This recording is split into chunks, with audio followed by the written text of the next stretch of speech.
Patient gentlemen. One of Ben Foley's better honed skills was that of waiting.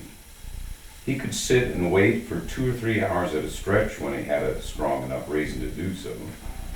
And then when someone would tell him, "Sorry to have kept you waiting, Mr. Foley," he would make an impartial shrug and say, "Oh, that's all right, I don't mind." Foley was a tall, lean man with sinew-sharp forearms and short hair which had retreated an inch or so from his brow over the years. He had an air of being agreeable and undemanding, but he knew that he had to put on a stern front whenever he spoke with a salesman or a traveling evangelist. Once those people got their foot in the door, you always had a hell of a time getting rid of them. He worked the counter at the grain supply store in town, drove his pickup to work 6 days a week from a place he bought several years ago, a few miles past the city limits, Wilkerson's old farm. Foley leased out his land to a man named Collins, who in turn raised a wheat crop on it each year. The money he got from the lease just sat in the bank in a savings account, even though one of the bank officials had tried to talk him into various sorts of investments. "I'm not interested," Foley had told the bank officer. "I've got my money in the safest place it can be. That's all I care about." Why, I've heard people have lost their shirts on shit like that. Foley, not an eloquent man, stood in comfort on familiar ground, and that's where he liked to remain. That's also why he had remained a bachelor all his life. The occasional brief encounters he'd had with the opposite sex when he was a young man had left him with a puzzling and troubling impression, and his consternation soon came to permanently outweigh his desire. During a recent Sunday, he had been outdoors doing some routine chores when he paused and really scrutinized the roof of the old machine shed where he liked to park his truck. Over time, those strong winds of early spring and the pounding of hailstones during the summer thunderstorms had loosened and torn away more shingles than he wanted to admit. Foley loved his free time and did not want to undertake the demanding task of re-roofing the machine shed. But his sense of duty and responsibility lingered on as he continued to gaze with a dour frown at the roof.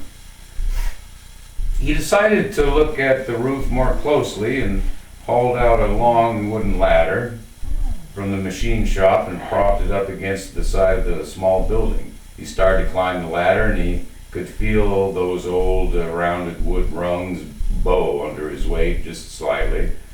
At the point where he could have reached and yanked off one of the shingles extending a few inches beyond the wall, along the bottom row, he raised his right foot, eased his weight down on the next rung, which cracked and gave way. Taken by surprise, Foley staggered and lunged forward, frightened, and tightened his grip on the ladder, but despite this, lost his footing and fell, raking his chest and chin down across the rungs. He fell backward, and when he struck the ground and smacked his head against the hard-packed earth and blacked out. When he regained consciousness a few minutes later, Foley grimaced from a sharp pain in his leg when he tried to move. He clenched his teeth and used his forearms to drag himself across the wide, sun-baked yard to his house. He let out a groaning whimper of gratitude as he reached the steps of the back porch and then paused to catch his breath. Using his good leg and his forearms, he squirmed up the steps, and after several excruciating attempts, he finally managed to twist the doorknob and shove himself in through the door.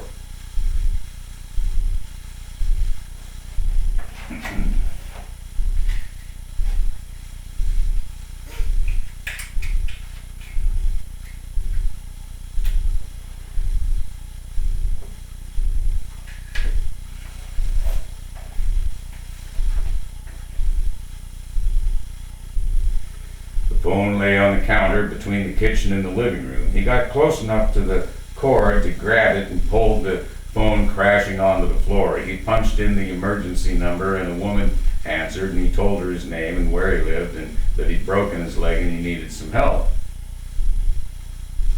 Foley leaned back against the base of the counter and waited.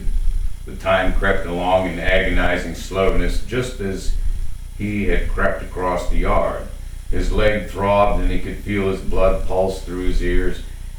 His own home seemed strangely alien and inaccessible from his position on the floor. He thought of little else but the pain in his leg and the crows which liked to roost in the large willow tree in front of his house and were now making their loud, raucous calls.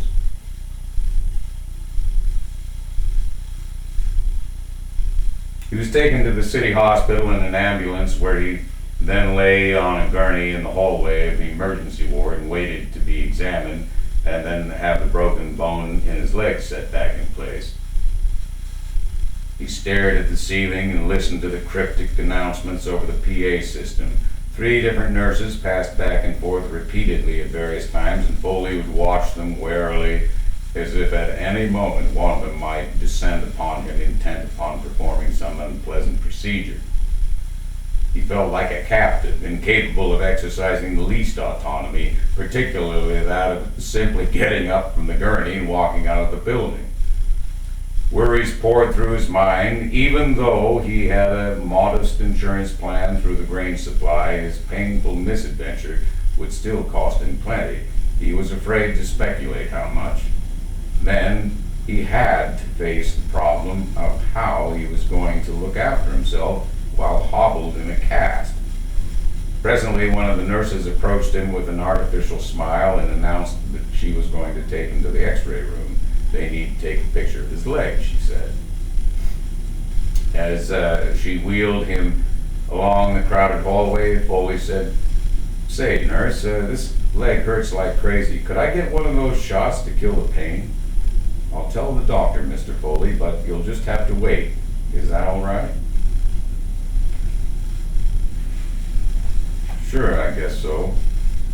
Then the technician finished taking the x-ray. When the technician finished taking the x-rays, he pushed the gurney on which Foley would still lay out into the hallway, then stepped back into to an intercom along the wall and informed the desk nurse that he was done with Mr. Foley. After several minutes, the same nurse returned to fetch him and rolled the gurney on into a small room which had just been vacated. As the nurse withdrew from the room, she pulled a beige-colored curtain across the entrance. Foley could now only listen to the activity proceeding apace out along the hallway as his leg continued to throb with a relentless pain.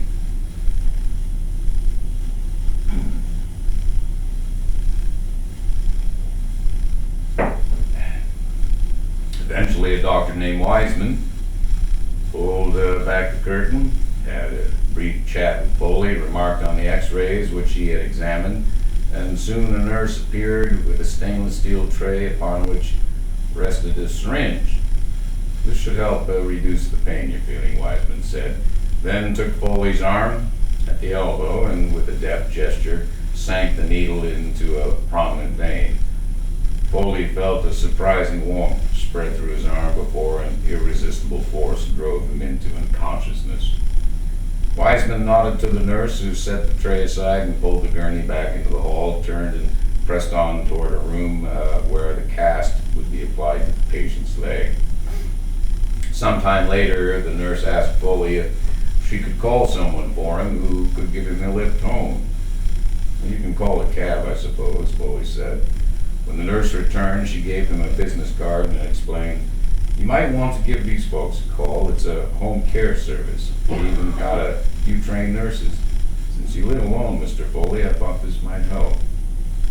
Foley took the card and nodded his head with a wan smile, which quickly flickered out like a candle flame snuffed in a draft of wind.